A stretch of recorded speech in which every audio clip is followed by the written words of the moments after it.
All right, Padres and the Rockies pregame thoughts here. Game 2 of this series. So Ryan Weathers, he is going to be on the mound for the Padres. And then for the Rockies, Kyle Freeland. You might remember him because he was the guy, I think, last year who slammed bats, I think, up against the dugout ceiling after he sucked in an outing. So maybe the Padres can make him do that again. That would be nice, huh? But the lineup is out, so Tatis is leading off. Soto hitting second. I know he doesn't like hitting second, but hey, it's working, right? Especially with the offense and the inconsistency. If it's working, stick with it. Manny hitting third. Sanchez, the Sanchez, DHing, batting cleanup, and he definitely deserves it the way he's playing. He's almost up to 300 on the year after a poor start, I believe, with the Mets.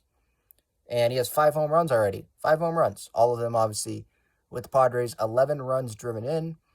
And then Bogarts, he's going to be hitting 5th at short. Crony's going to be at first base. Kim, he's batting 7th. Grish's batting 8th. And then Nola, he's catching, batting 9th. My underdog pick today. I'm going to be positive. I'm going to choose to be positive.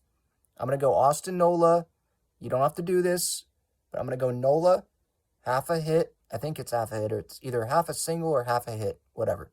I'm going to go higher on it. It's Coors Field. Kyle Freeland's on the mound. Everyone else is doing good. Let's keep this going here. Hopefully Nola can have somewhat of a day here because it's been obviously a tough season. And I'm not the biggest fan of Austin Nola, obviously, like on the field. Like, obviously, it seems like he's a great guy. Everyone dumping on him, and I was dumping on him, just a minute ago, talking about the home runs, or I think it was last night, same amount of home runs as Gary Sanchez. Gary Sanchez, 10 games, Nola since the start of last year with the Padres. But if everyone else is going to go against him, when he's in the lineup, at least I'm going to try to be positive going into the game, and we'll see how he does. So maybe don't follow along with that pick, but hey, it's a win-win. If it doesn't work out, I'm saying, hey, I was trying to be positive. If it does work out, I'm a genius. So we'll see. Bullpen move today. So Luis Garcia, he was reinstated from the 15-day IL. And Domingo Tapia was optioned, obviously, to Triple-A. He's the last guy in the bullpen, not a shocker. Garcia, I don't believe he did a rehab assignment. I was looking on his minor league game logs, and I didn't see anything. So I guess he was just throwing live sessions with the team, and he's back. So I don't know if we should expect him today in some high leverage situation. They'd probably want to work him in, especially with how well some other guys have been pitching. Cosgrove, Hader's obviously closing, and then there's other guys that have been pitching well. Steven Wilson, I think, is one of those other guys.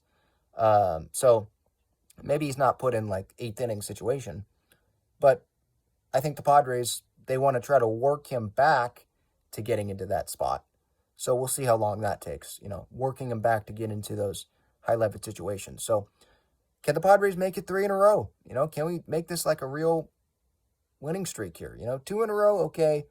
3 in a row, let's see. I know it's the Rockies, but they can't control who they play right now, right? Hey, let's just go take advantage of who the Rockies are. They're not a good team, right? You're playing at Coors Field.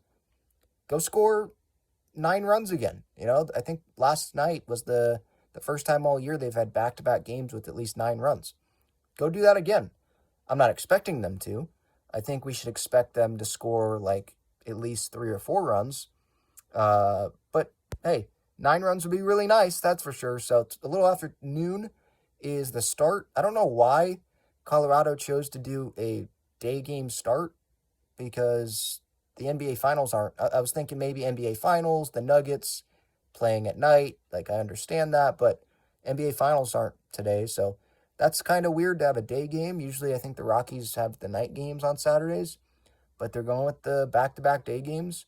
So we'll see how Ryan Weathers does. I'm definitely not going in with high expectations. I'm hoping he can get through 5, and if that's the case, then yay.